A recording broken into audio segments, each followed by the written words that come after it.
I mean, the reality is, reading a book or going to a conference or having a great conversation where you get this golden information, that's all fantastic.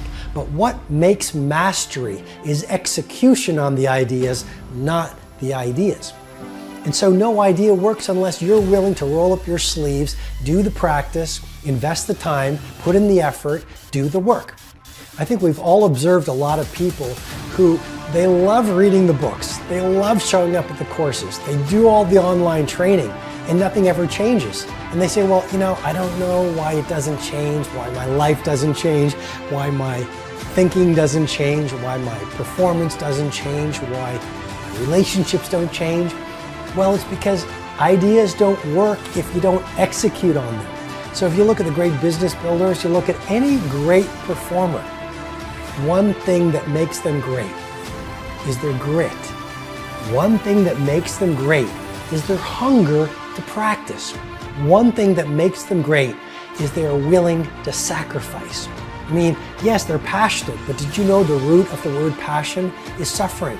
You've got to be willing to suffer for your vision. You've got to be willing to suffer to reach BIW, best in world. You've got to be willing to suffer the ridicule and laughter of your critics and your cynics to get to a place called world class. I think failure is the highway to success, and I know that sounds like a platitude, but society or people teach us, right? They say, oh, if you fail and feel uncomfortable, you've done something wrong. And what I try to do in all of my books and my presentations and my tweets is you cannot get to the mountaintop without taking a few missteps. And so a business that wants to win, you have to outfail your competition. And as human beings, you know, failure is not a bad thing. You ask yourself, what's the opportunity from the failure, and get in the game, because when you get to the last hour of your last day, it will not be the failures you regret, it'll be all the risks you didn't take. Small wins matter. I mean, we sometimes think that an epic life occurs one sunny Friday afternoon when the stars line up and something revolutionary occurs. And what I'm suggesting to you with great love and great respect is a great life is built not by revolution. A great life is built by evolution. Small and steady wins the race. What you do every day is far more important than what you do once every decade. I want you to really think about that idea. What you do every day is simply your life in miniature. And as you live every single day, so you're crafting your life. What you do over the next hours is really building your future. And if you can just get, and I can just get every single pocket of 24 hours right as best as we humanly can, the rest of our life is going to take care of itself. So small wins matter. You know, the moment in front of the customer where the pull was to go average and you become merchant of wow sets you up for the next day of a way of being of wow. The little win with your family when you feel like watching TV sets you up for another win the next day.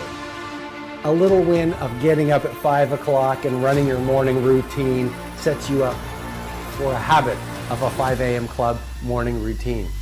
Small daily improvements over time will lead you to stunning results. Tiny wins are the way to greatness. And that's one of the things life has taught me. When you look at the great companies, whether it's an Amazon, whether it's some of the tech startups coming out right now, whether it's a Zappos, whether it's a FedEx, whether it's a Nike, whether it's a General Electric, whether it's some of the little shops in your neighborhood that we really admire because people still cook the food with love, or they serve the food with love, or people have an attention to detail.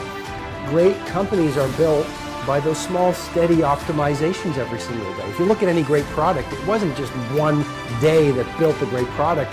It was a culture and a mindset of daily innovation and optimization when done consistently over time, which led to world class. Even relationships. A great relationship, it's all about those small daily wins when done consistently leads to a lifetime of love. I was walking in the woods last week and there was an elderly couple walking in front of me, and they really stood out because they were moving fast. And they were also like, they had these ski poles. And so This is the autumn in my hometown, and they were walking with these ski poles, and so I sort of joked as I walked by them because it's pretty much only the three of us in this deep forest, and I said, "You're missing the snow." And they sort of laughed, and we actually walked for about half an hour. And we started going pretty deep. And they said to me, "You know, we've been married 52 years. And I said, 52 years, what's your secret?" And the woman says, "Well, I've had to put up with a lot," which made me laugh. And then it was all about the little, small, daily things they did to foster a lifetime of love.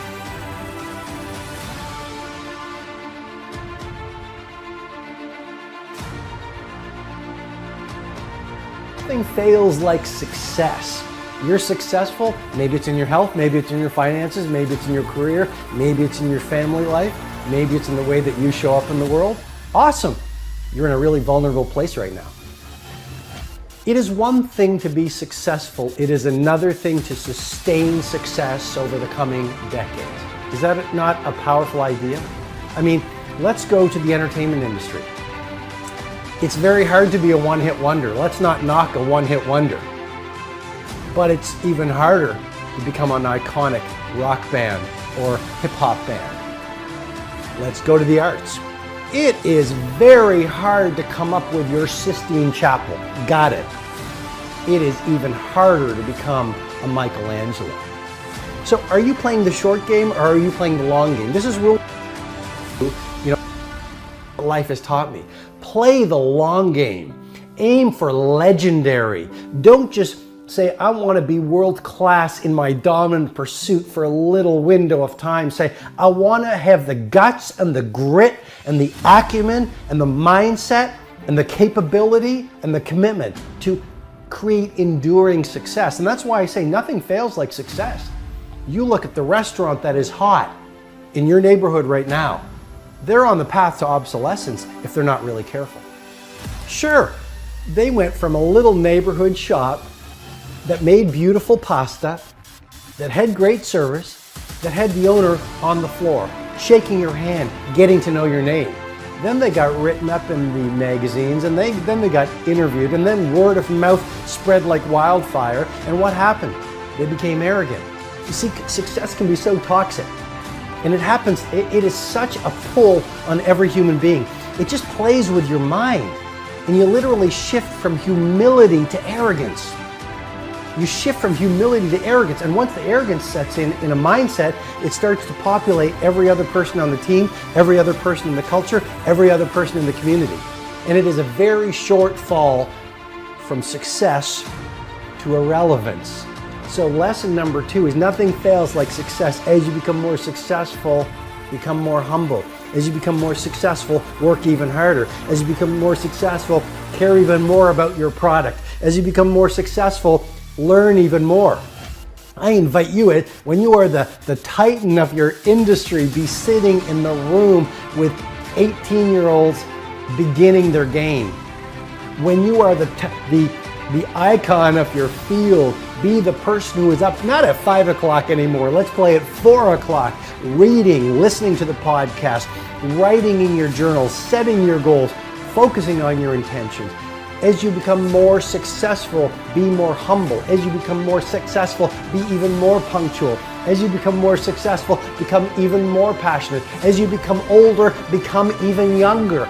Yesterday I was walking on the street and I met this man in his 80s. He said, "Robin, I finally retired." He's probably close to 90. And he is a legendary clothier in the country that I live in. And he just retired. And he started his shop, which is now an empire, in 1954. So I don't know what that is, but that is decades and decades and decades and decades. And he did not want to retire. He just retired, but he is still on fire to do amazing things. Age is just a number. Do not let an old person into your body. Nothing fails like success.